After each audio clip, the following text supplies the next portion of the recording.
Media रे निकटरे गोटे video viral हेउथिला जोंथिरे गोटे मेडिकल रे बिजुली नथिबारु टॉर्च लाइट रे चिकित्सा चलिथिला। कुहा जाउची उक्त वीडियोटी मयूरभंज जिला उथड़ा मेडिकल रो चित्र।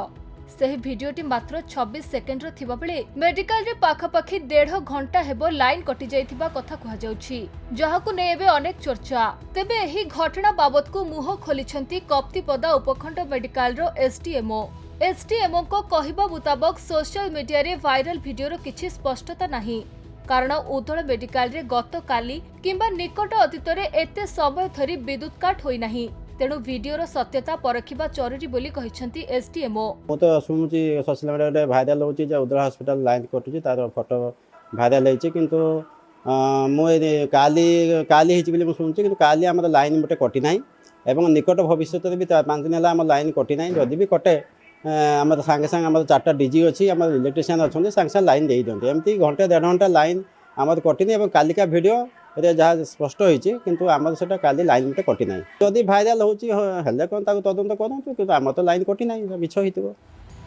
मयूरभंज प्रदीप्त होता रिपोर्ट, खबर ओडिशा।